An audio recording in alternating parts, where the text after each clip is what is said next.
Badlands. Explain those Badlands. That's a hell of a name.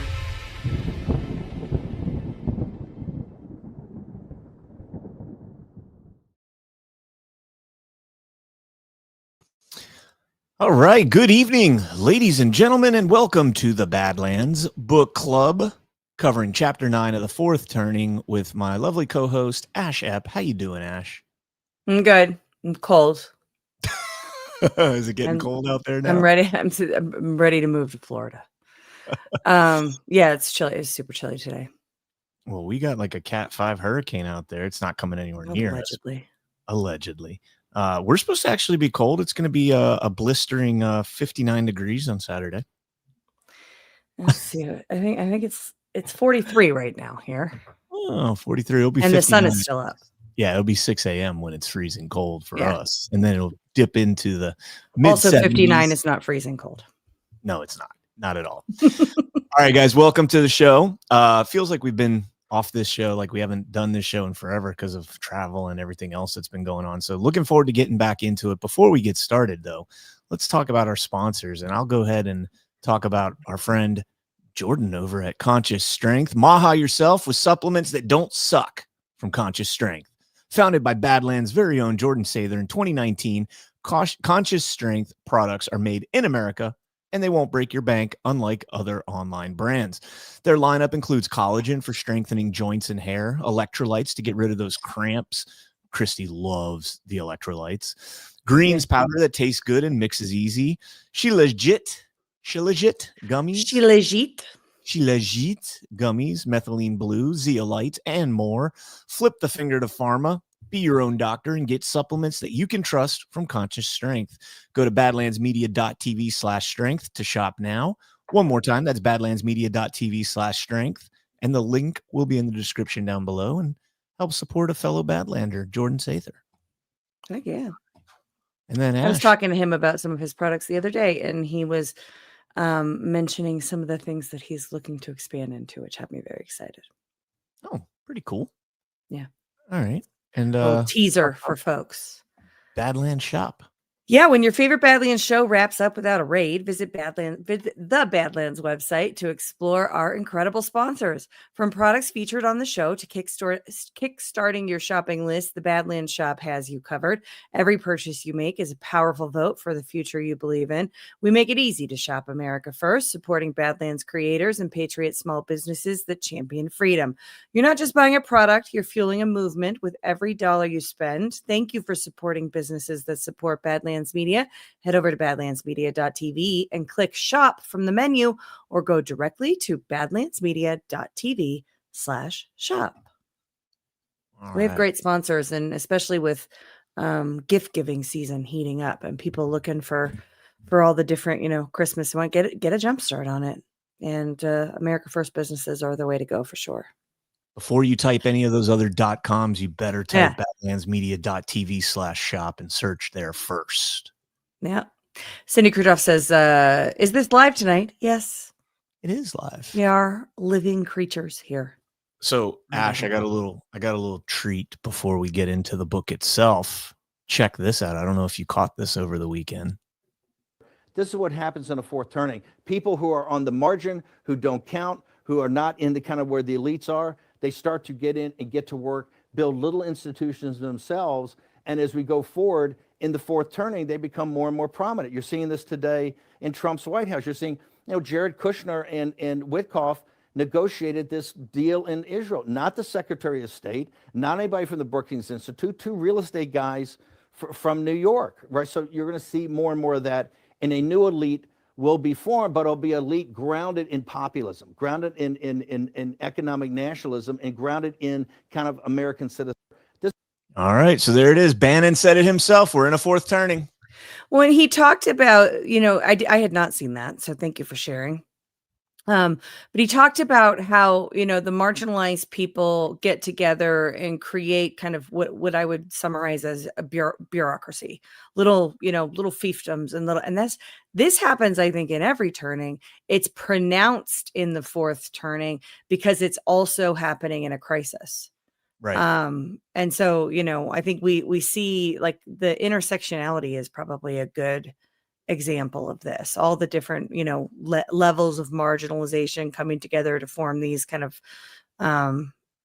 constellations, to use a word from the book, of victim levels, victimhood. So It also makes, off is marginalized? I don't think so. Yeah, I think it also makes you vulnerable, though, when you break into those marginalized groups that are small like that. It allows for chaos to set in, makes them more easy to infiltrate.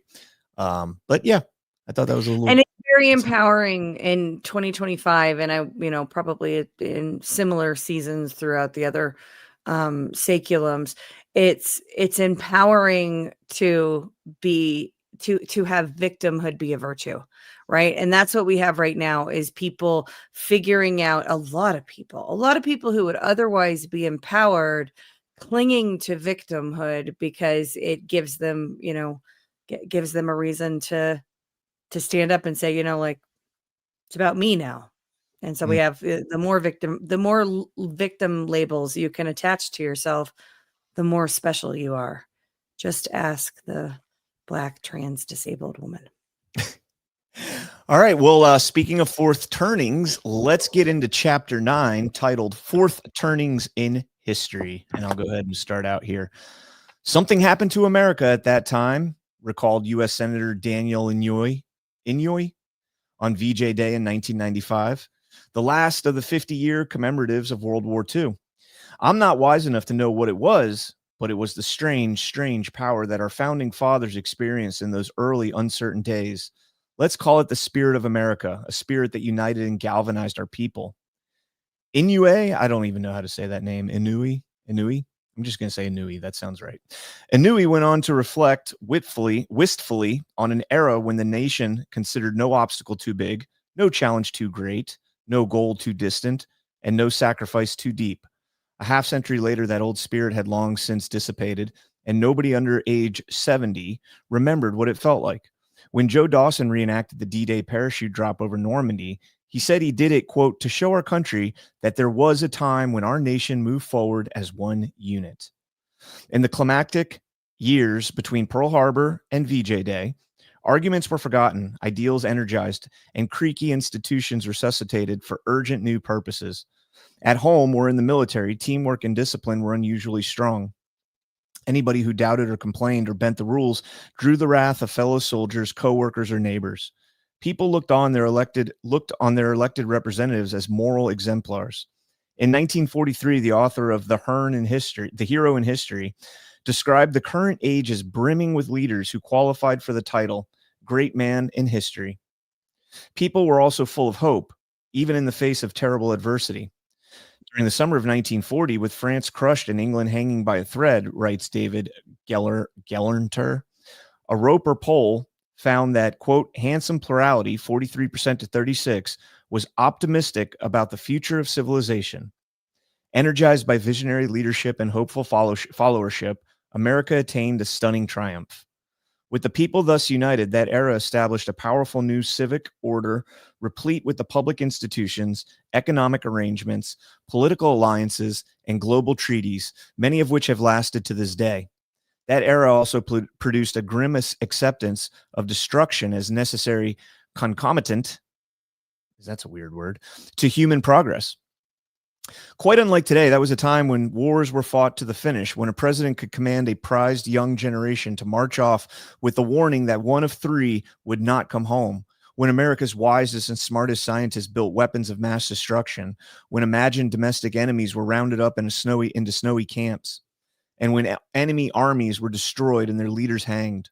Indeed, while the beloved spirit of America resonates with warm reminiscence from a distance of a half a century, it was also a time of blunt, cruel, even lethal forms of social change.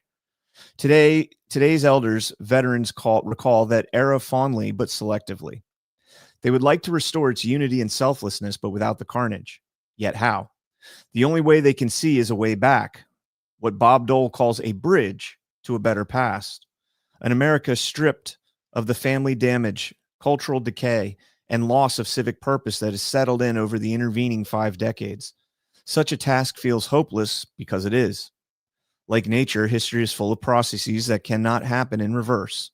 Just as the laws of entropy do not allow a bird to fly backward or droplets to regroup at the top of a waterfall, history has no rewind button. Like the seasons of nature, it moves only forward. Secular entropy cannot be reversed. An unraveling cannot lead back to an awakening or forward to a high without a crisis in between. The spirit of America comes once a saeculum only through what ancients called ekpyrosis, nature's fiery moment of death and discontinuity. History's periodic eras of crisis combust the old social order and give birth to a new. A fourth turning is a solaced era of maximum darkness in which the supply of social order is still falling, but the demand for order is now rising. It is the saeculum's hibernal, its time of trial. In winter, writes William Cullen Bryant, quote, the melancholy days are come, the saddest of the year, of wailing winds and naked woods and meadows brown and sere. Nature exacts its fatal payment and pitilessly sorts out the survivors and the doomed. Pleasures recede, tempests hurt, pretenses exposed, and toughness rewarded, all in a season, says Victor Hugo, that, quote, changes into stone the water of heaven and the heart of man. These are times of fire and ice, of polar darkness and brilliantly pale horizons. What it doesn't kill, it reminds of death. What it doesn't wound, it reminds of pain. In Swinburne's Season of Snows, it is the light that loses, the night that wins. Like natural winter, which reaches its solstice early, the fourth turning passes the nadir of public order right at its beginning. Just as the coldest days of winter are days of lengthening sun, the harsh and less hopeful years of a crisis are years of renascent public authority. This involves a fundamental shift in the social momentum. In the unraveling, the removal of each civic layer brought demands for the removal of more layers. In the crisis era, each new exercise of civic authority creates a perceived need for the adding of layers. As the community instinct regenerates, people resolve to do more than just relieve the symptoms of pending traumas. Intent on addressing root causes, they rediscover the value of unity, teamwork, and social discipline. Far more than before, people comply with authority, accept the need for public sacrifice, and shed anything extraneous to the survival needs of their community. This is a critical threshold. People either coalesce as a nation and culture or rip hopelessly and permanently apart. Solstice. What did I say? Solstice? Solstice. Oh. It's like solstice. Yeah. A more words, man. He adds a lot of like suffixes to the end of words that you don't typically see on there. Unnecessary adjectives as well. There too, yes. Yeah, the other one that you jumped over was concomitant, which means to come alongside. And so that sentence was basically saying that destruction must accompany human progress. Back on the page before. A morphology of crisis eras. Fourth turnings have provided the great pivot points of the Anglo-American legacy. Dating back to the 15th century, there have been 6. Each produced its own crisis and its own facsimile of the halcyon spirit today's aging World War II veterans remember so vividly. From the similarities of these eras, a morphology can be constructed. A crisis era begins with a catalyst, a startling event or sequence of events that produces a sudden shift in mood. Now, I'm going to pause there for a second because I want you to weigh in on this after I read through the 4 bullets. There was a few people, you jumped in, and I think it might have been directed at you, and then I jumped in, but Wild Boar was in there. There's a couple other people. We were arguing about when the fourth turning started. And a lot of people say this current one or the one that just passed, depending on what you believe. I feel pretty strongly that it was 9/11. And I know that they predicted it was going to be in 2005. And I know they've come out with another, update to this book that claims it was 2008 or whatever. But to me, the catalyst, the startling sudden event that changed the mood of the nation was 9/11. What do you think? Yeah, it led to 2 wars. But remember this, it didn't just lead to 2 wars. It led to people like you joining. It led to, it led to people like me, I was overseas for work, waving a fucking flag for Bush and arguing anybody who would argue about how righteous and just we were about the war on terror. Something that a few years after that I was mortified by and, felt like I needed to atone for. That catalyst event that shook the ground underneath us and changed our focus. I felt very strongly it was 9/11. I don't think the financial crisis had that impact. I don't think anything in 2005 had that impact. So would we be coming out of the fourth turning now and into a high? Or we're in the first turning, the high. And what got us out of the fourth turning and into the high? Well, we haven't looked at what those characteristics are yet. But it seems to be in this, based on what we've read throughout this book, it seems to be that the it's a catharsis, some sort of catharsis on the crisis. And so, could be the Abraham Accords and the foreign policy shifts and changes, multipolar world kind of stuff that's happening now. Maybe we're coming out of it now. I don't know. Well, I'm less clear on when if we came out of it, because that's like the right now moment versus going back to when things changed and looking in hindsight, 25 years ago. The multipolar facet would absolutely make sense, because if you look back historically at all the fourth turnings around the American Revolution, Civil War, World War II, we've all come out with some sort of a new, and I'm going to use this term very loosely, new world order, right? There's a new, from the American Revolution, obviously birthing the Americas, the Civil War reuniting the Americas and keeping that from fracturing, League of Nations, United Nations, whatever you want to call it. And if the sovereign alliance concept is, going to come to fruition, that could be what resulted in, the ending of OIF, OEF, and the election of President Trump. And yeah, I could see that. That would make sense. And then the golden age would foot with a high. Yeah. And then the awakening 20 to 25 years from now, people start to fuck things up again. The one thing that the one thing I don't like about this book is he speaks very much on a personal level when he's describing the turnings, like down to the micro level as opposed to a macro level. And I think of it more in the macro terms, like what's going on in the globe as a whole, because I think America goes a lot of the rest of the world, and has for quite some time. So true, but in order to be true in the macro, it must also be true in the micro. Well, yeah, I mean, not necessarily. We're so explain diverse. To me where a macro trend is not realized in the micro. I'd have to think on that. Okay. Because go ahead, keep going. Okay, I'm going to just start over with the bullets. And this is from the similarities of these eras, a morphology can be constructed.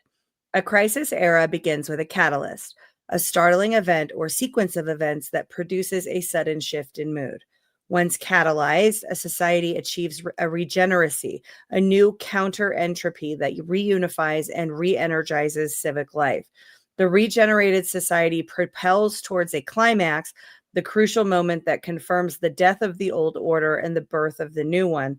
The climax culminates in a resolution, a triumphant or tragic conclusion that separates the winners from the losers, resolves the big public questions, and establishes the new order. This also goes, Brian, with She Was Never Supposed to Lose, right? Because we're supposed to be, regardless of the actuals that happen, we're supposed to be in the end of the fourth turning.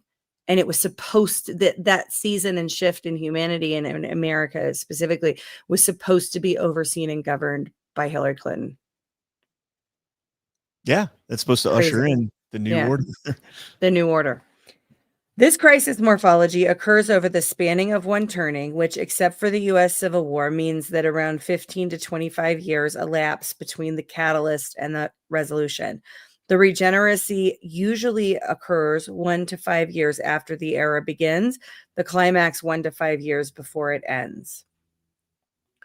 Every fourth turning starts with a catalyst event that terminates the mood of the unraveling and unleashes one of crisis. Chapter 4 explained how sparks of history, sudden and startling events, can arise in any turning. Some sparks ignite nothing. Some flare briefly and then extinguish. Some have important effects but leave underlying problems unresolved. Others ignite epic conflagrations. Which ones ignite? Studying the sparks of history themselves won't help answer this question, because what they are is far less important than how society reacts to them. That reaction is substantially determined by the season of the saeculum. In other words, by the turning in which they are located. Sparks in a high tend to reinforce feelings of security. In an awakening, argument. In an unraveling, anxiety. Come the fourth turning, sparks of history trigger a fierce new dynamic of public synergy. The catalyst can be one spark, or more commonly, a series of sparks that self-ignite, like the firecrackers traditionally used by the Chinese to mark their own breaks in the circle of time. Each of these sparks is linked to a specific threat about which society had been fully informed, but against which it had left itself poorly protected. Afterward, the fact that these sparks were foreseeable but poorly foreseen gives rise to a new sense of urgency about institutional dysfunction and civic vulnerability. This marks the beginning of the vertiginous Yes. spiral. Is that like relating to vertigo? I'm seriously asking. Will you look it up? Yeah. Vertiginous spiral of crisis. Once this new mood is fully catalyzed, a society begins a process of regeneracy, a drawing together into whatever definition of community is available at the time. Out of the debris of the unraveling, a new civic ethos arises. One set of post-awakening ideals prevails over the others. People stop tolerating the weakening of institutions and splintering of the culture and the individualizing of daily behavior. Spiritual curiosity abates, manners traditionalize, and the culture is harnessed as propaganda for the purpose of overtly reinforcing good conduct. History teaches that, roughly 1 to 3 years after the initial catalyst, people begin acknowledging this new synergy in community life and begin deputizing government to enforce it. Collective action is now seen as vital to solving the society's most fundamental problems. Did you find it? Yes, it's spinning about and having to do with vertigo. Okay. That makes sense. That you don't know which way is up and you feel disabled and dizzy during a crisis. That makes sense to me. With the civic ethos now capable of producing civic deeds, a new dynamic of threat and response takes hold. Instead of downplaying problems, leaders start exaggerating them. Instead of deferring solutions, they accelerate them. Instead of tolerating diversity, they demand consensus. Instead of coaxing people with promises of minimal sacrifice, they summon them with warnings of maximal sacrifice. Leaders energize every available institution and direct them towards community survival. Thus invigorated, society starts propelling itself on a trajectory that nobody had foreseen before the catalyzing event. Societal problems that, in the unraveling, posed insuperable dilemmas now appear to have simple, if demanding, solutions. A new resolve about urgent public goals crowds out qualms about questionable public means. A crisis mood does not guarantee that the new governing policies will be well designed or will work as intended. To the contrary, crisis eras are studded with faulty leadership and inept management. From President Lincoln's poor record of choosing generals to President Roosevelt's colossal blunders with alphabet soup agencies such as the AAA, the NRA, and the WPA. What makes a crisis appeal special is the public's willingness to let leaders lead when they falter, to let authorities be authoritative even when they make mistakes. Amid this civic solidarity, mediocre leaders can gain immense popular following. Bad policies can be made to work, or at least be perceived as working. And as at Pearl Harbor, even a spectacular failure does not undermine public support. Good policy choices pay off quickly. In an awakening, by contrast, even the best leaders and plans can fail, and one misstep can destroy public confidence. Private life also transforms beyond prior recognition. Now less important than the team, individuals are expected to comply with new fourth-turning standards of virtue. This is so what we've just been through in the past 20 years. What's being described in these paragraphs is spot on, but it's not what we would, think was coming if you considered this back in 1999 or 97 or 2000, because it came in the form of wokeism. And the intersectionality and the virtues of society became very, I want to use the word liberal, but I feel like it's going to land in the wrong way. Licentious, I would say, license for immorality became virtuous. Family order strengthens and personal violence and substance abuse decline. Those who persist in freewheeling, self-oriented behavior now face implacable public stigma, even punishment. Winner-take-all arrangements give way to enforceable new mechanisms of social sharing. Questions about who does what are settled on grounds of survival, not fairness. This leads to a renewed social division of labor by age and sex. In the realm of public activity, elders are expected to step aside for the young, women for men. When danger looms, children are expected to be protected before parents, mothers before fathers. All social arrangements are evaluated anew. Pre-crisis promises and expectations count for little, where the unraveling had been an era of fast-paced personal lives against a background of public gridlock. In the crisis, the pace of daily life will seem to slow down just as political and social change accelerates. When society approaches the climax of the crisis, it reaches a point of maximum civic power, where the new values regime has once justified individual fury, it now justifies public fury. Wars become more likely and are fought with efficacy and finality. The risk of revolution is high, as is the risk of civil war, since the community that commands the greatest loyalty does not necessarily coincide with political or geographic boundaries. Leaders become more inclined to define enemies in moral terms, to enforce virtue militarily, to refuse all compromise, to commit large forces in that effort, to impose heavy sacrifices on the battlefield and home front, to build the most destructive weapons contemporary minds can imagine, and to deploy those weapons, if needed, to obtain an enduring victory. Like a bioweapon in a pandemic. The crisis climax is human history's equivalence to nature's raging typhoon, the kind that sucks all surrounding matter into a swirl of ferocious energy. Anything not lashed down goes flying. Anything standing in the way gets flattened. Normally, occurring late in the fourth turning, the climax gathers energy from an accumulation of unmet needs, unpaid bills, and unresolved problems. It then spends that energy on an upheaval whose direction and dimension were beyond comprehension during the prior unraveling era.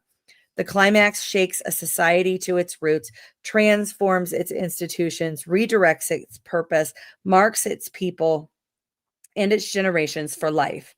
The climax can end in triumph or tragedy, or some combination of both.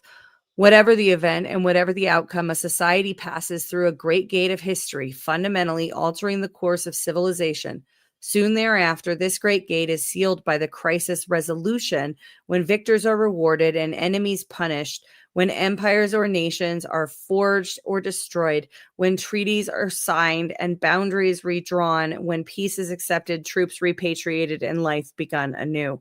One large chapter of history ends and another starts. In a very real sense, one society dies and another is born. From unraveling to crisis. To understand how a fourth turning might arise early in the next century, it is useful to look at how unravelings end and crises begin. There have been 6 prior fourth turnings in the Anglo-American lineage dating back to the 15th century. The War of the Roses from 1459 to 1487, the late medieval saeculum, the Armada Crisis, 1569 to 1594, the Reformation saeculum, the Glorious Revolution of 1675 through 1704, the New World saeculum, the American Revolution 1773 to 1794, the Revolutionary Saeculum, the Civil War, 1860 to 1865, the Civil War Saeculum, and the Great Depression and World War II, 1929 to 1946, the Great Power Saeculum.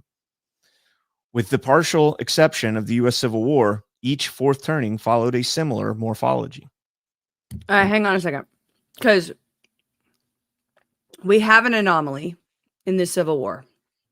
No hero generation emerged, which is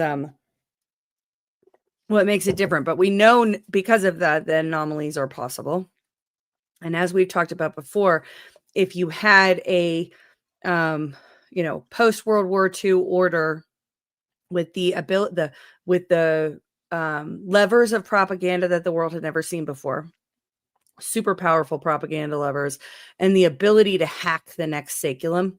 So an understanding of this seasonal approach to human existence and human progress, and knowing that going in at the start of a saeculum, you could hack it in such a way that it would almost become anomalous. All that to say that just because it sounds like at the end of the crisis, we're kind of talking about COVID for now, right? Like for our existence, COVID, the maximum civic power, the institutions are the most powerful. I don't think we've ever seen them more powerful than they were in COVID in our lifetime. Right. Right. But that one, but it ends with the bad guys get punished, and you have this resolution. You have this, kind of catharsis. I don't think we've seen that yet. I think we have glimmers of it. I think we're seeing, possibilities of it. So if true, then that would mean that this turn is like 25 years potentially. And I think that's okay because we've had anomalies before. Yep. Yeah. I agree. I was actually going to say in a much more succinct way, the same exact thing based on the timeline there. Yeah. All right. The Great Power Saeculum. Up until the fall of 1929, America still inhabited a decade then known as an era of wonderful nonsense.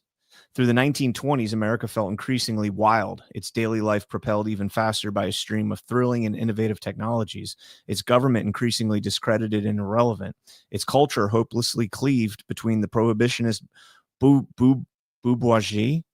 Is that supposed to be like a play on bourgeoisie? Bourgeoisie. Where is it? Where are you? 259, 4/5 sentence down. Bourgeoisie. Yeah. And jaded pleasure seekers. It's public. Today is the anniversary of the Prohibition Act. Oh, you must be. You were just reading about prohibition. So. Oh, gotcha.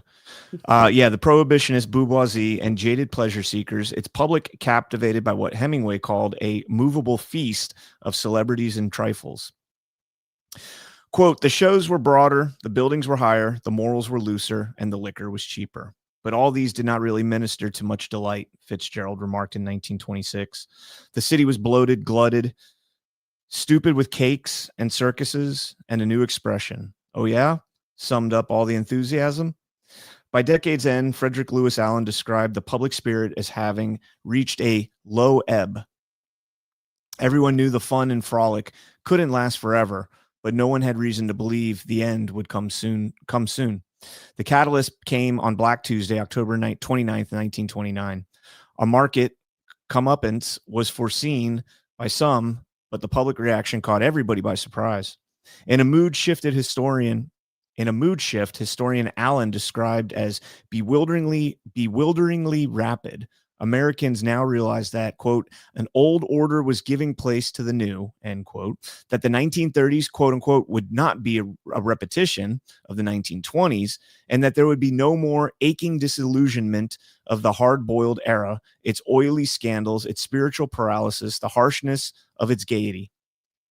As Shipwreck Kelly descended from his flagpole, the ballyhoo that once entertained was now viewed as irrelevant, ridiculous, and even shameful. The descent into depression produced what Allen called an armistice in the revolution in manners and morals. As Prohibition reached its weary end, the wages of sin had become stabilized at a lower level. What had departed was the excited sense that taboos were going to smash, that morals were being made over or annihilated, and that the whole code of behavior was in flux. According to the New Yorker, sex was now as tiresome as the old mortgage. By 1931, with life's problems now growing distressingly real, the 1920s-style literature of alienation and the economics and politics of fragmentation felt totally outdated. By the time of FDR's 100 Days in the spring of 1933, the regeneracy was in full swing. The national economic output had declined by 1/3. Unemployment had swelled to over 20%. Many banks had been closed, yet people and their leaders insisted on principles and policies that only made the emergency worse. In his somber first inaugural address, Roosevelt warned his countrymen that, quote, the only thing that we have to fear is fear itself, a comment that would have been incomprehensible just 4 years before. America was poised to build a new order, one that would inspire the president to proclaim, quote, nationwide thinking, nationwide planning, and nationwide action, the three great essentials of public life. Vomit. By the middle of the 1930s, America was awash in FDR's New Deal, a political revolution whose ethical roots lay in the social gospel of decades past. A half-decade later, Pearl Harbor redirected the new national unity overseas as the same youths who had recently worn CCC uniforms now marched off against Hitler and Toho. This story of depression and global war had become so familiar to Americans that people lose sight of how suddenly the nation regrouped and how unexpected and fundamental the mood shift was. You know what's funny is, like, you said the vomit after nationwide thinking, nationwide planning, and nationwide action, the three great essentials. But when you were reading it before you said vomit, I was thinking, oh, that sounds nice because it's not the international, right? The global, good global citizen stuff. It's like, oh yeah, let's focus on our nation again. But in reality, it should that level should be, for the most part, especially when it comes to society and culture, handled at the local. Well, FDR was the one that brought in the national bloat, which gave way to the international globalist bloat. You can't have one without the other. So you got to build up that solidarity of unity within the United States. And then from there, you can bring in the rest of the world. It was well, and if you think about this was, we're talking, prior / potentially current saculum, if we're still in the fourth turning, the world order, they were trying to do the League of Nations with Woodrow Wilson. And, after, in the wake of the First World War, they couldn't get that done. So they did a whole bunch of government expansion, and then you get World War II. And then in the wake of World War II, you get the, administrative procedures and the Works Progress Administration, the Great Society, and the New Deal, all the things. So they never let a crisis go to waste. Remember when you guys were doing Wilson, when you did the dig on his wife, and I brought up William Howard Taft? That came up again the other day because I was talking about Teddy Roosevelt and how the 1912 election was a three-way race between Wilson, Taft, and Roosevelt. And if Taft and Roosevelt hadn't fractured the Republican Party, then Wilson probably wouldn't have won. He got like 42% of the vote. And then, from there, obviously Roosevelt, ends up getting his way after Wilson.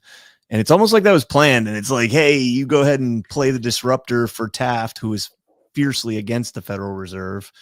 Yeah. Allow Wilson to usher it in. And then we'll not only give you the presidency, we'll also give you a spot on Mount Rushmore. Yeah, but it's not. So I think it's in, and we see this in the modern. I think it was probably true in, back then as well. There's no way that the central planners of the world would have gone through what they went through to set up the Federal Reserve, for example. And you can have this same conversation with a bunch of different historical events if they didn't have a plan to see it through. If they didn't have a plan to bring about the subsequent steps and the subsequent expansions and the 16th Amendment and all of the things that came downstream, right? Why was it so important to make the senators popular vote instead of legislature? Well, that's an attack on the U.S. form of government, but it wasn't positioned that way, right? It was positioned as an imperative. It's crazy how all of these things are used. I find myself believing very little of history. It's not necessarily believing it. It's just looking at different contexts. Stories. Right. Different stories. Depends on who's telling you the story. That depends on how you're going to interpret it. Overall, the overarching facts are similar, but the interpretation of the Maybe. facts. Yeah, well, that's fair. That's fair. I mean, like look at Holocaust denial, for example. There's there are very specific questions about how can these numbers that are in history, the data points, the hard data points of history about this event, there's a lot of questions about them by some people. But then also there is the complete prohibition on asking any of those questions. It's fair. This is still you. Oh, no, we'll switch because they're going to go through all four of them. You've been reading not even a full. I read. You would do Civil War. Go back and look to where you start. Okay, fine, whatever. Civil War saculum. The Civil War arrived more abruptly than today's Americans might think. Up until 1860, a war of union was at best only dimly foretold, and no one imagined a tragedy on the scale of what subsequently occurred. For many decades, most free Americans had counted on legislators to craft clever deals, keep the slavery issue defused, and prevent sectional hard feelings from boiling over. By early 1850s, this confidence had begun to wane as the Great Compromise generation, led by the triumvirate of Clay, Calhoun, and Webster, began to pass from public life. In their place came a more acerbic and spiritual crop of public figures who were much less willing to go along to get along.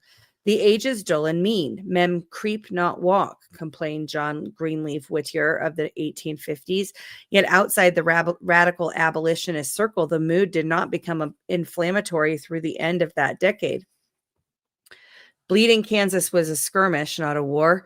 In the spring of 1857, even the Dred Scott decision brought what seemed to be a dry issue of property law, not an issue of potential war, to the nation's attention. That summer, Hinton Helper, a young North Carolinian who opposed slavery, published the impending crisis of the South. It was the first major warning that danger lay ahead, but its arguments were shrouded in statistics, and its predictions were unspecific. The next year brought sharper words, as William Seward became the first Republican to foresee a, quote, irrepressible conflict between opposing and enduring forces. But that view was still considered alarmist. When Abraham Lincoln issued his famous warning that a house divided against itself cannot stand, he answered the question whither we are tending by predicting that I do not expect the Union to be dissolved. A year later, in 1859, John Brown's raid at Harper's Ferry, which happened last week, historically wise, and especially his subsequent trial and execution, touched off a paroxysm of abolitionist fervor. How vast the change in men's hearts, cried Wendell Phillips. Unborn deeds, things soon to be, project their shapes around me, mused Walt Whitman, of this incredible Russian heat, this strange ecstatic fever of dreams. Even so, Brown's uprising did not polarize opinion as much as his aging backers had hoped. Afterward, the nation settled back into the sullen brooding for which the 1850s were notorious. The point of no return came the next year. As 1860 dawned, Edmund Ruffin's book Anticipations of the Future forecast a bloody civil war beginning with an armed assault on Fort Sumter. But he predicted that this war would not start until Christmas Eve 1867, 7 years later. Actually, it started just 1 year later. The spark came with the November presidential election, which gave Abraham Lincoln 40% of the popular vote, enough to defeat several candidates belonging to the other broken political parties. Here at last was the Redeemer president Whitman had envisioned. Two halves of the nation, thereupon, prepared for a war Lincoln now insisted no mortal could stay. The next summer, following the Union debacle at Bull Run, the crisis reached regeneracy. When Lincoln declared that Black Monday and ordered the immediate enlistment of 500,000 soldiers, Americans realized that the struggle would be neither glamorous nor painless. Government authority, Union and Confederate, began assuming an entirely unprecedented powers of taxation, compulsory service, suspension of due process, and martial law amid a catastrophic spiral of organized butchery. The climax came swiftly and savagely, with Gettysburg and Sherman's swath of destruction. The resolution was equally swift and savage. The 5 days from Appomattox to Lincoln's assassination marked the single most convulsive week in U.S. history. I wonder if we've beat that now. The nation reunited and corrected the core problem of slavery that had divided it, but otherwise the resolution felt as much like a defeat as a victory. In the Civil War saculum, the third and fourth turnings together covered the span of just one generation and produced no hero archetype. By the usual pattern of history, the Civil War crisis catalyst occurred 4 or 5 years ahead of schedule, and its resolution nearly a generation too soon. This prompts the question, what could have happened if tempers had cooled for a few years, postponing the crisis for another presidential election and slowing it down thereafter? In all likelihood, there would still have been a crisis of union and emancipation. There might still have been a war, but the generational dynamics and the archetypal behavior would have been somewhat different. The gridlocked elder compromisers would have passed from the scene altogether. The apocalyptic passions of the transcendentals would have cooled a bit as they aged, and the gilded would have been quicker to see war as danger rather than adventure. Imagine what might have happened differently in the South, which was devastated, in race relations, which were reverted to Jim Crow, in the women's movement, which collapsed, and to the gilded and progressive generations, both heavily damaged by war. Such a crisis scenario might well have led to a more constructive outcome. The Civil War experience thus offers 2 lessons. First, that the fourth turning morphology admits to acceleration, and second, that acceleration can add to the tragedy of the outcome. The fourth turning morphology admits to acceleration, and second, that acceleration can add to the tragedy of outcome.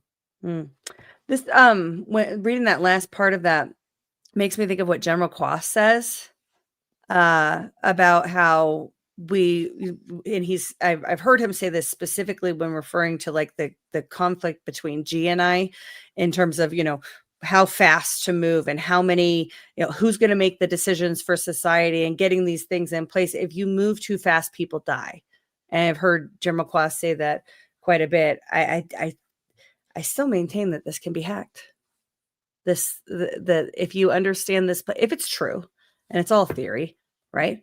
But if it's true, then it stands to reason because you can't put them out of order. You can't have, it's crisis, high, awakening, unraveling, crisis, and you can't change the order of those things.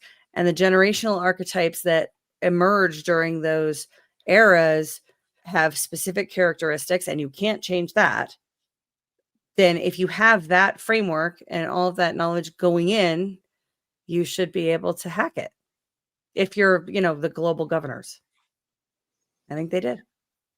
I've said that since the beginning of, since we started reading the book, that I think as we become more and more engaged on a macro level with each other, we become more aware of similarities, disparities, and whatnot, and it's easily hackable as we become more of a hive mind, as opposed to it doesn't take 6 weeks anymore to send a letter across the United States. It takes 6 seconds. So as we evolve more in that respect, I think the turning theory in itself is going to go by the wayside, to be honest with you. I don't know. I mean, so meaning we'll heading into something new that isn't predictable, some sort of human nature, that isn't predictable. I think it'll be more like a horoscope where everybody is able to interpret their own turnings the way that they see fit, because we'll be able to pick and choose on a much broader scale. So when you read through this, like he'll come up with these random quotes, right? Strauss and Howe will come up with these random quotes, and it's like, well, how peculiar that that's the quote that he picks of all the literature from that time period that would, that could contradict whatever the points being made. To be fair, most of the poets that I've seen him cite, and that's been mostly poets in this chapter so far, are the most prominent poets of the Whitman. Yeah, I agree. Yeah. I agree with that. But I mean, there's a lot of people in here that I've never heard of. And, it just brings up one line from all of their writings. I don't know. I think it's odd. It's food for thought. Sure. All right, revolutionary saeculum. The revolutionary mood did not strike the American colonists until the winter of 1773 to 1774, when the whirlwind of independence was nearly upon them. Back in 1765, during the short-lived Stamp Act tempest, even the stormy James Otis warned that none but rebels, fools, or madmen would urge separation from the mother country. Tensions rose again in 1767 when Parliament's Townshend duties prompted colonists to start organizing their ostensibly non-violent resistance and embargoing British luxury goods. But 3 years later, Parliament backed down and wiped out most of the duties, leaving just one symbolic duty on tea. Despite the prevailing fatalism about the wildness and degeneracy of social life in the colonies, which had yet to be attributed to the corruption of the vile Albion, many colonists greeted the new decade feeling that maybe the unpleasantness had blown over. In the early 1770s, Americans still widely referred to England as the mother country. As late as 1773, the speeches and writings of colonial leaders showed scant desire for much less prediction of the rupture that was coming. Then in December of that year came the Boston Tea Party, which catalyzed a dramatic change in the colonial mood. Event now followed event in a fast-moving chain reaction. In March of 1774, an out-of-patience British Parliament approved the Punitive Coercive Act. In the spring and fall, the colonists draft plans of union, organized politically and militarily, and convened the First Continental Congress. Abigail Adams' diary, which until then had been conciliatory, now agonized over whether, quote, redress by the sword should sever the threefold cord of duty, interest, and filial affection, binding the colonies to the throne. Diehard patriots, whom Adams called those men of contagious ambition, began hinting that there might be no alternative to total separation. Early in the next year, after what her diary termed the terrible 19 of April, the British raid on Concord and Lexington, all hope for reconciliation was lost. Quote, tyranny, oppression, and murder, she wrote, and now plunged her sword into our bosoms. As lines were being drawn and sides taken, the colonial patriots embarked on a course of action that a few years earlier would have been deemed, even by most Americans, as blatantly treasonous. In 1776, the crisis reached its regeneracy. Everywhere in the colonies, the call for group solidarity and action was inspired by brave words and coerced, if necessary, with tar and feathers. An armed struggle on behalf of liberty and virtue now seemed utterly unavoidable, even if the melding of quarreling colonies into a constitutional republic remained a distant fantasy. Shout out to Abigail and John Adams. It was their wedding anniversary. I think they were Sunday or yesterday. Geez, did everything historically happen in October? Yeah, a lot of things did. And also make tar and feathers great again. New World Saeculum. The Glorious Revolution came as a similarly massive surprise. In the early spring of 1675, American colonists viewed their long-term future with foreboding. Many worried about the uncontrolled competition over land between immigrants and natives. Few trusted the restored monarchy in England, but there was no cause for immediate concern. At that time, the colonists' relations with Native Americans were improving, their trade prospering, and their political liberties secure. Then came the fatal spark of history. 24 months that turned their world upside down.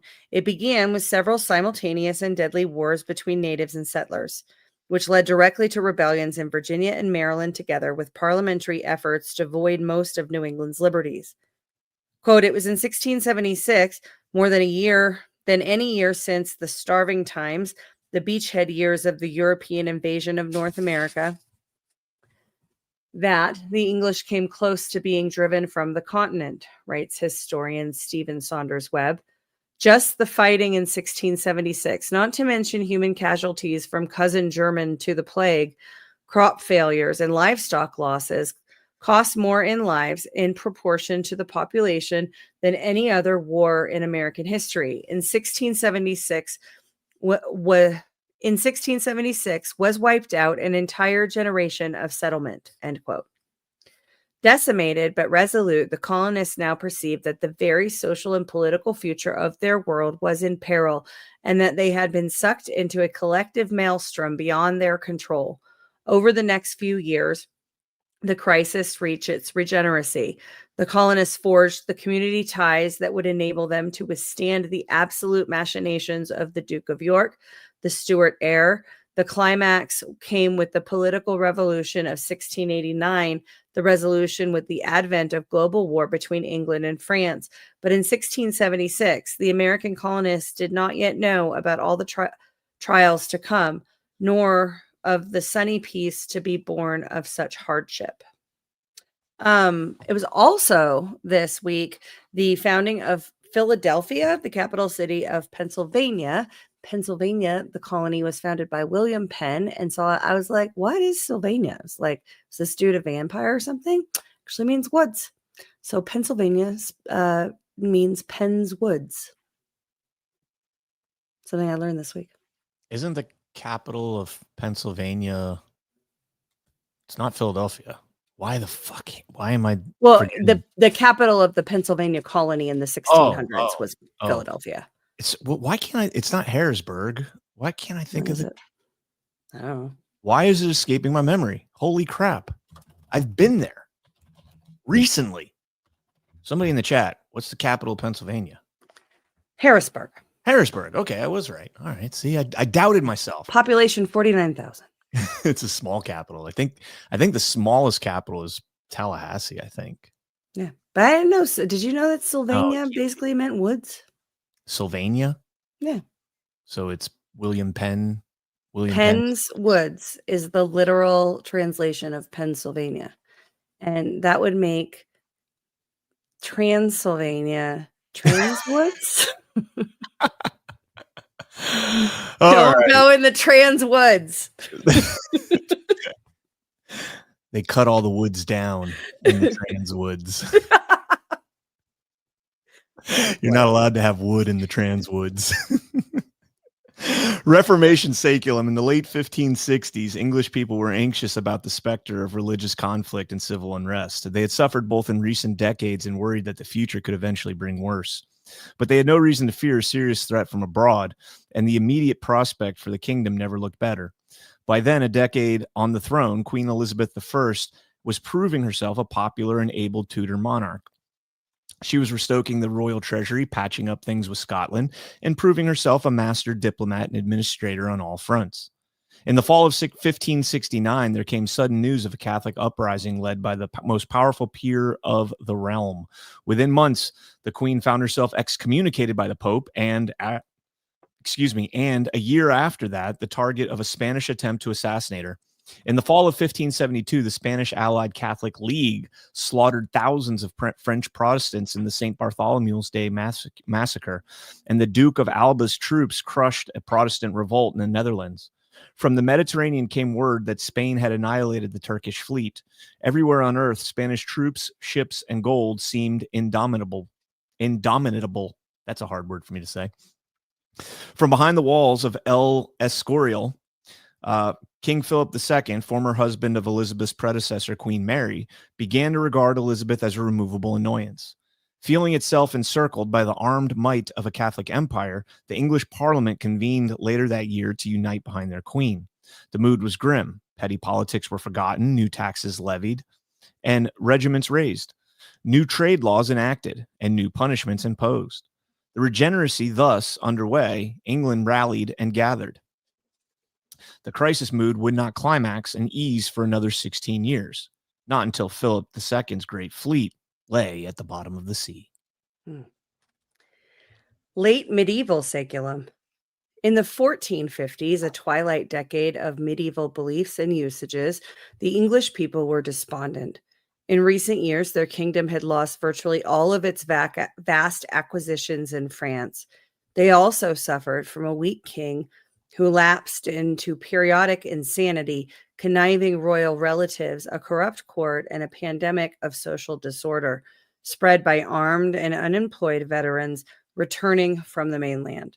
Even so, England remained a relatively wealthy kingdom at peace, and there was no immediate reason to suspect the strength of the ruling House of Lancaster.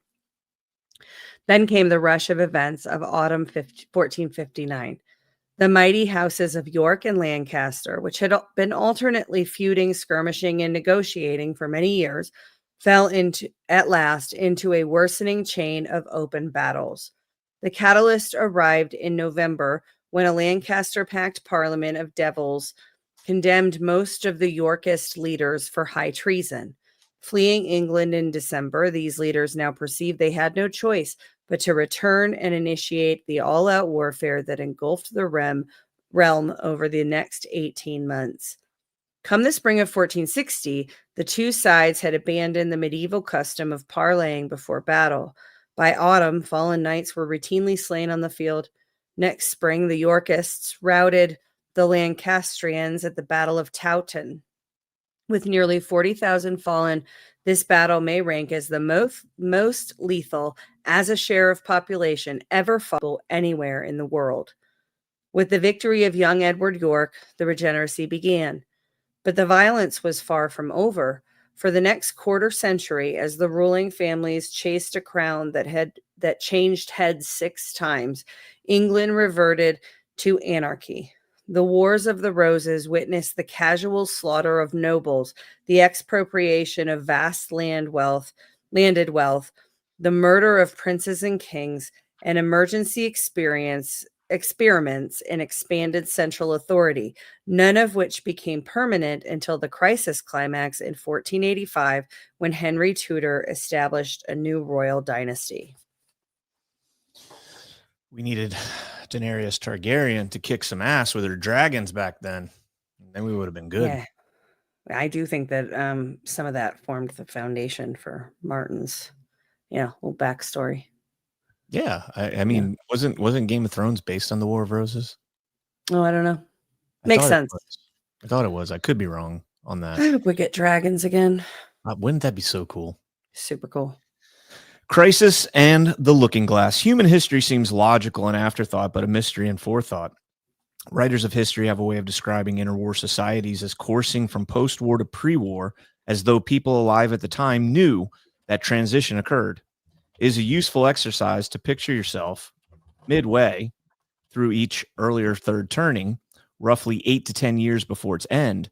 In other words, approximately where America is now, deep into the 1990s. Shout out to the 90s. Right? What could a person reasonably have foreseen? In 1920, Americans had polarized into competing moral camps, and a mood of alienated pleasure-seeking was settling in. Could people have envisioned the economy crashing down on the heads of a short-sighted, risk-taking public? Possibly. What about the global depression, political upheaval, and another world war worse than the last? No. In 1850, a new North-South compromise had just been worked out, and the Republican Party did not exist. Anyways, could people have envisioned an incipient abolitionist party seizing the White House? Possibly. What about a horrifying national hemorrhage, a civil war bloodier than any known war in the history of mankind? No. Hang on a second. Didn't he say that there was literature being put out in the 1850s that was predicting the Civil War, but said that it would come in 1867 instead of 1861? 1860. So someone did foresee it. They were just dismissed as a conspiracy theorist. Well, it was 1859, and he said it would come within 7 years, and it came the next year, they said. So still off a decade. 9 years is a lot of things that could happen. But my point is that he's saying, could anybody have foreseen a civil war bloodier than any known war in the history of mankind? No. Well, maybe mass population, they couldn't see it, but that, the guy that he talked about earlier in the chapter certainly saw it. No, but he didn't see it until 1859. The point is about 10 years before, can you see what's going to happen? He doesn't say in the 1850s. He says in 1850. Okay. So I think he's just showing. Fair enough. Yeah. Fair enough. In 1764, England had still pampered its New World colonies and forbore from making their habitants pay the full cost of their wars and governance. Could people have envisioned heavy new taxes and an armed crushing of popular resistance? Possibly. What about a war for independence? The coalescence of 13 quarreling what's that? I didn't say anything. Oh, of 13 colonies into one new nation and the creation of a constitutional republic? No. The same pattern applied in the three prior unravelings. Around 1660, 1550, and 1450, people could have envisioned the opening skirmishes, but not the ultimate upheavals. In every fourth turning, the catalyst was foreseeable, but the climax was not. Had those alive at the time applied the above morphology, they would have had nothing much to say about the ultimate direction the crisis would take, or about its resolution, or about the kind of world that would result. But they could have issued cogent warnings about where the gateway to crisis might lie, and about the timing, nature, and dimension of what lay ahead. Listen up, because I'm going to tell you the truth. This version of Biden, intellectually, analytically, it's the best version of Biden. He's cogent. When do we get that? When do we get that? Yeah. Catharsis. Well, we got the auto pen report finally. That just came out, and Yeah. Comer declared it all invalid. And what the hell does that mean? Well, so I got through like page 40. It's 198 pages what came out. So oversight put stuff out yesterday. The House Judiciary put stuff out today. And I went into the House Judiciary documents when I had a little bit of time this afternoon and got to, I don't know, page 8 or 9. And it looks like, when I showed it to John, he said it looks like AI generated this, and it does, but it's what's directly on their link. It's not legible, readable, and whatnot. And I counted at least 6 or 7 pages like that in the 40 pages I looked at so far. What's that about? Great. So much transparency. So here's the one thing, and then we'll hunker down and push through this. Every turning that he's talking about here, he's saying that in hindsight you should have been able to see it, but in hindsight it makes sense that it happened, but in foresight they didn't have, they weren't prophetic enough to predict it. So that would not, in my opinion, make 9/11 the catalyst, because 9/11 was not something that I don't think William Cooper, et cetera, and that was months before. And Operation Northwoods. Well, Operation Northwoods was, parts of it were picked and used as far as we believe here through Brad's research. But it's not like couldn't see. He actually deals with this claim specifically because the intelligence community made that claim. Nobody could have seen this coming. This is a total blindside. Nobody could have seen this coming. But in fact, they knew it was an option. One, it was a plan that the U.S. government had developed to, execute, and it was, turned down by Kennedy. But 2, there were rumblings from the region of different factions, allegedly, according to their own words, that, predicted it. They did the modeling of the Pentagon, right? The modeling of the plane going into the Pentagon. All of that's addressed in Codex 9/11. And I think it's like, I personally believe it's hacked, right? If this theory is true and humanity follows a very predictable at scale behavioral pattern and type of seasonal pattern where humanity is sort of regenerating itself every 80 to 100 years. And if that's true, I'm not saying it is, but I can see that it could be, then I maintain that it's been hacked. So I think that if for this current saeculum, assuming that we're not out of it yet, but if we are out of it, then the past saeculum, assuming that's true, then 9/11 was the hack. It was contrived, right? And I think a lot of these things were contrived. Oh my God, this is terrible. Nobody could have seen this coming. At the time that Tom Brokaw said those words on the air, this was totally, everybody was blindsided. Nobody could have seen this coming. The people feeding him, the intelligence community feeding him his talking points, 100% knew that this was foreseen. Okay. At best foreseen and not brought about. All right, let's grind through. We're going to do one whole chapter in one episode. The end. Yes, but this last section is going to take us to the end. Fourth turnings and archetypes. If the spirit of America is poised for a full revival, a full saculum after its last appearance, we should ask, why? How? What is it that causes a society to ignite into conflagrations? The key lies in the ingredients of the catalyst. In chemistry, a catalytic agent is a reaction enabler, an ingredient that lowers the energy threshold required to produce a chain reaction. Imagine a test tube full of chemicals whose mass, temperature, and pressure remain constant, or perhaps are rising gradually, but which cannot alone produce an explosion no matter how often you stick a flame into it. For that, there must be a slight change in the chemical composition, something that, combined with those other variables, can lower the energy threshold for ignition. History leaves no doubt about the reaction enabler of a crisis, the fourth turning constellation of generational archetypes. Once every saculum, the archetypes reach a combustible combination, dramatically lowering the threshold for a spark of history to ignite a crisis. Since the dawn of the modern world, there has been but one fourth turning constellation: elder prophets, midlife nomads, young adult heroes, and child artists. For half a millennium, that constellation has recurred exactly the same way 5 times, and a 6th time with a slight variation in timing and consequence. This archetypal lineup has been one of the great constants of Anglo-American history.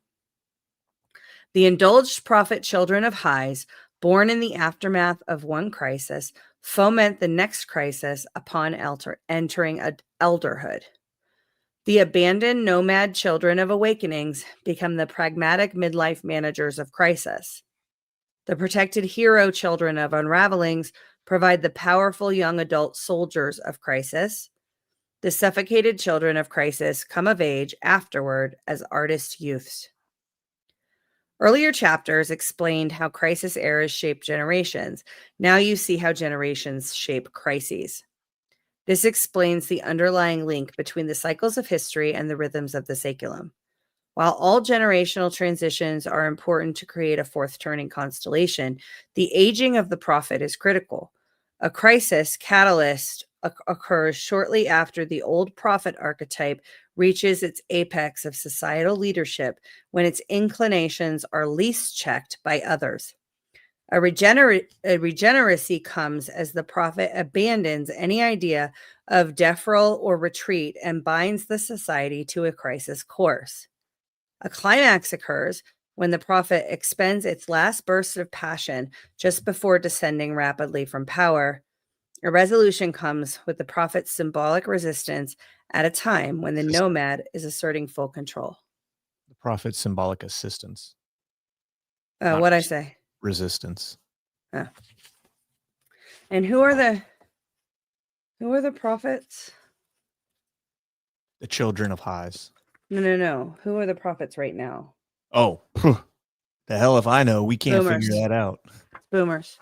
Boomers are prophets. Boomers are the aging prophet generation that we're talking about right now. Don't tell them that. Earlier chapters. Oh, we did that.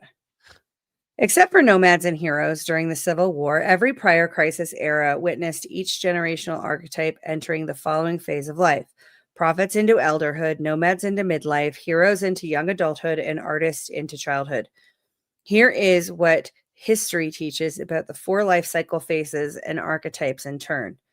As visionary prophets replace artists in elderhood, they push to resolve ever-deepening moral choices, setting the stage for secular goals of the young.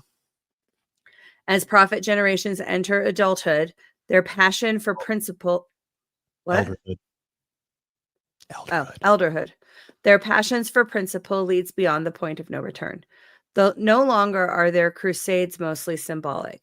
Now they acquire a last act urgency. As the crisis erupts, their cultural arguments coalesce around a new vision of community. In families, they redefine elderhood as spiritual stewardship. In the larger society, they trade material security for moral authority and translate their lifelong values agenda into commandments that exact sacrifice from themselves and others. From the young, they seek personal obedience and respect. To the young, they offer the opportunity for heroism and achievement, unlike anything they themselves had known at like age. Ever since the late 16th century, aging prophets have provided the torch of conviction for younger generations during their times of trials. The aging Puritan generation faced death with what historian Perry Miller describes as cosmic optimism. They knew their world was heading for catastrophe, but as they looked down on what they perceived to be the shallow souls of their grown children, their last acts were to set unyielding examples against rebels, kings, and above all, unbelievers. As the American Revolution catalyzed, diehard elder awakeners briefly surged into governors' posts to inspire heroism and curse treachery. Quote, "Let us act like wise men," declared Sam Adams in 1772. Praying while others fought, this generation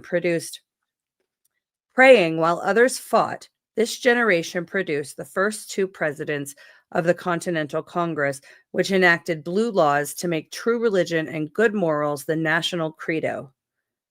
Through the Civil War crisis, the transcendental generation dominated the leadership in both Richmond and Washington. Quote, "Instruments of war are not selected on account of their harmlessness," thundered Thaddeus Stevens as he urged Union armies to lay waste to the whole South. And so they did, finding redemption in what the aging minister Albert Barnes called the peaceful death of the righteous. Afterward, the younger Henry Adams recalled the elder trumpets of war bitterly observed, quote, "It's always the good men who do the most harm in the world."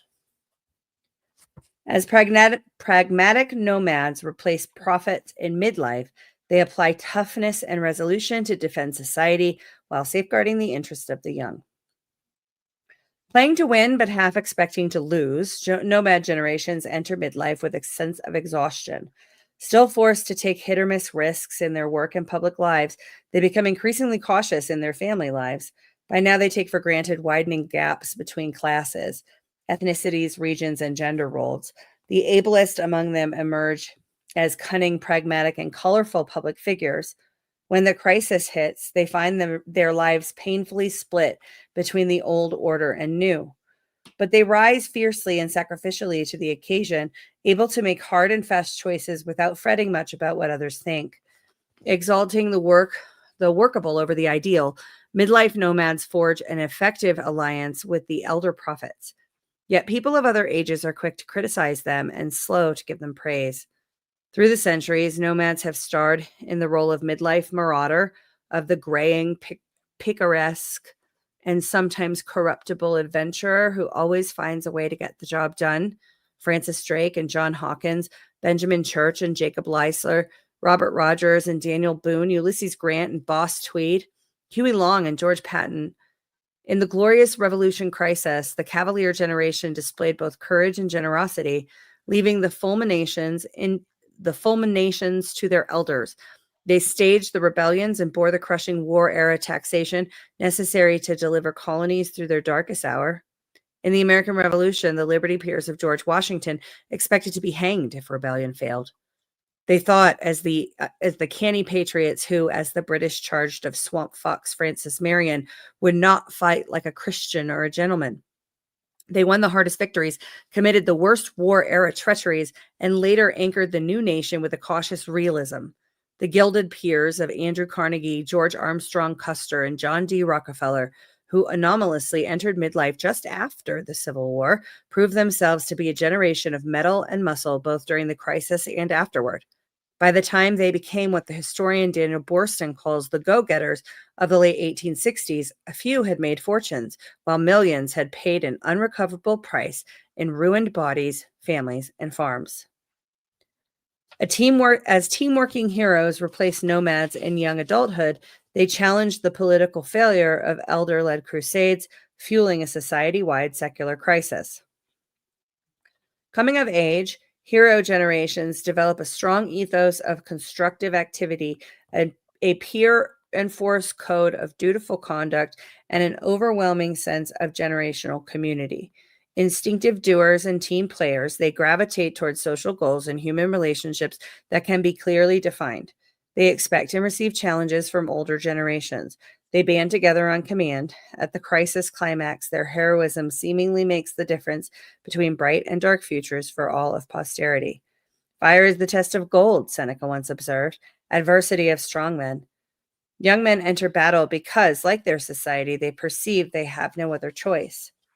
Hero generations provide the fulcrum for the most celebrated turning points of modern history.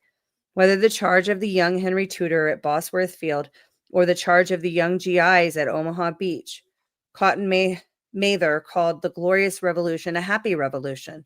According to historian T.H. Breen, that colonial crisis released long-suppressed generational tensions and triggered a seismic shift in political power from old to young. All gaming, tricking, swearing, lying is grown quite a bit out of fashion, intoned a popular ballad of the American Revolution. For modern youth so self-denying, it flies all lawless passion. In elder eyes, nothing but a magnificence could come of the young Caesars who penned the great documents, won the great battles, and energized the great constitutional conventions. Quote, all human greatness shall in us be found, exuded young David Humphreys after Yorktown. The contrast with the prior youth generation their hardscrabble generals could not have been more striking. As artists replace heroes in childhood, they are overprotected at a time of political convulsion and adult self-sacrifice. Artists enter childhood surrounded by no-nonsense adults who fiercely protect, even envelop them at a time when mighty events are deciding fate of nations. Children are expected to be obedient, stay out of harm's way, and let adults do the important work. And they do, though they earn less praise for it than the prior generation. Though assured of their collective worth, they are constantly reminded that their individual needs take a low priority as long as the community is struggling for survival. This fosters an anxiety about how or if they can ever live up to the expectation of powerful elders who are sacrificing so much on their behalf. From the peers of Thomas More and Desiderius Erasmus onward, the generations that have added the most refinement, nuance, and openness to civilization have been those whose childhoods were simple, basic, and closed. You cannot be too careful in these matters, said Cotton Mather of the need to restrain your children during a glorious revolution crisis in which towns appointing tithing men to attend to disorder of every kind in the families under their charge. Spending his childhood watching adults revolt against the crown, Henry Clay felt rocked in the cradle of the Revolution. A young John Quincy Adams held his mother's hand as he watched the Battle of Bunker Hill from safety, and young William Henry Harrison watched the Redcoats use the family cattle for target practice. As the Constitution was being drafted, educators molded the first national children. During the Civil War, the small children were so well behaved that one foreigner remarked how, in sharp contrast to prior decades, quote, the most absolute obedience and the most rigid discipline prevail in all American schools. This implosion of family life reflected what youth historian Joseph Kett calls the mid-century, quote, desire of middle-class Americans to seal their lives off from the howling storm outside. As these archetypes reveal, a fourth turning harnesses the seasons of life to bring about a renewal in the seasons of time. In so doing, it provides passage through the great discontinuities of history and closes the full circle of the saeculum. The fourth turning is when the spirit of America reappears, rousing courage and fortitude from the people. Another crisis era is coming, and soon. With history as our guide, there is much that we can foresee about what may happen. That is, I think, the first time we've gotten through a whole chapter in one episode. In recent chapters, perhaps. In the current saeculum of this book. Yeah, well, the next one's definitely going to take 2. And it's also... Is it the last one? No, it's the ending of part 3. And then I think there's 2 more chapters after that. Yep. Yeah, so there's only like 60 pages left. Exactly 60 pages left. Okay, so we have 1 chapter left of part 2, and then we have part 3. And then we have, but there's only 2 chapters in part 3, and the last chapter is only 2 pages. So, and we're not doing the 30 pages of this book that are acknowledgments and notes. No, We're skipping No. that. Yeah, we're gonna skip over that. If you guys want to read that, you guys can read that. We do have to start thinking about what book we're gonna do next, though. I thought we were gonna do War is a Racket because it's a quick one, It's and it'll quick. be like a palate cleanser before we pick another meaty one. I will say, Alpha got me to get the Certain Trumpets, which is a book I think it was recommended by General Quas. Oh, that sounds cool. I bought that. We'll do a Quas book. I've been buying a bunch of books lately, so I've got that. I've got shit. I don't even know. Oh, I got the Stolen Election book, the one by that guy that was like just came out. Oh, the new one? Yeah. Oh, got that nice. too. Read it before Gart so I can borrow it. Okay. No, I'll just mess around. I'll change all my reading habits. Yeah, do right it, now. please. No, what am I reading right now? On my own. I'm reading Reflections from the Guillotine by Albert Camus right now, which is really interesting. Camus. I said Camus. Isn't it Camus? Is it Camus? I think it is Camus. Well, I don't know. It's a good letter or essay. Didn't it's he a book. wrote I've got a book Stranger? of essays. I think he wrote Stranger, right? Yeah, he wrote Stranger. That's the only Camus book that I've written. Read. I haven't read that. I got the collection. It was something. There was a quote that I was looking up, I think for one of my history things, and I came across one of his quotes. I was like, that's really interesting. So I started looking into who he was and, kind of the political philosophy of the day and everything, and ended up buying his compilation and then have only read the one essay in it. But I think I have The Stranger in the compilation that I bought, which I might read. But the Guillotines one is interesting. I actually need to get back to it. I'm almost done with it. He was a communist. Yeah. Big but one. Then again, so was everybody in the French intellectual movement. Yeah, in the 1930s. French and Algerian intellectuals. Pretty much everyone was one variation of communist or another. Now I gotta make sure.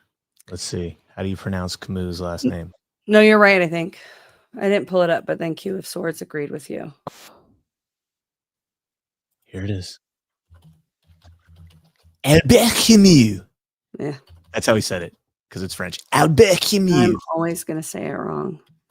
Well, there we go. See, there's proof that sometimes when you read something and you've never actually heard it articulated or pronounced, you say it wrong. And I do that all the time because I read words and I don't hear them. So I read them. So that means I'm engaging my brain. Yeah, I do.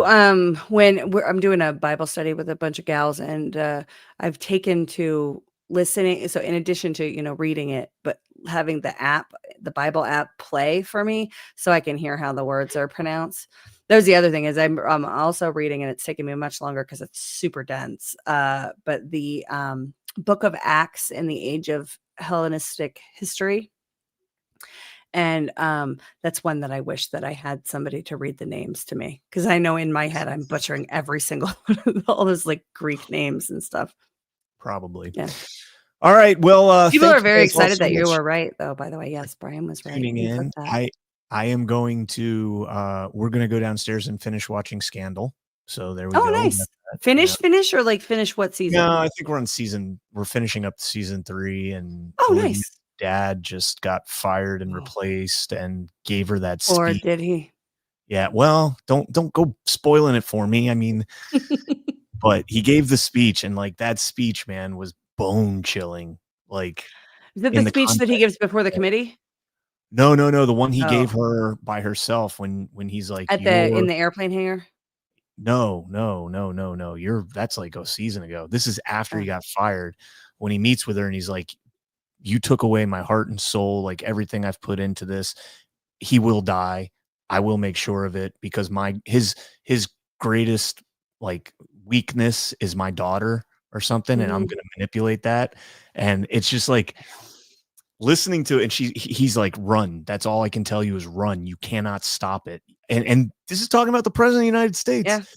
And I'm like, God, that is so horrifying. It gets a lot darker. And let me know when you get to the part where Eli Pope is testifying before the congressional committee, because that speech should have won. I don't know if it did win awards, but it should have. Okay. I will let you know. Yeah. All right, I think guys. there Well, might be a thank you. couple seasons from where you're at, though. Thank you guys all so much for tuning in. Them. And yeah, hit the thumb and we'll see you next time. Yeah. Bye, You're guys. going to end the stream because you got the soft Oh. disclosure. Oh, yeah. Hold for processing. It's already All right. set up. We'll see you guys next time. Before skincare went synthetic, people used something simple, something real, tallow. Grass-fed and finished beef tallow is packed with vitamins A, D, E, and K. Nutrients your skin actually knows what to do with. It locks in moisture, restores elasticity, and defends against winter dryness. No water, no preservatives, and no BS. Unlike plant oils or chemical creams, tallow mimics your skin's own structure. Elbows, hands, knees, post-shave, anywhere your skin's crying for real moisture. Perfect for gifting or keeping your own skin soft when the cold hits. Visit softdisclosure.com and use promo code Badlands for 15% off. Ancient Care, modern truth. Soft disclosure.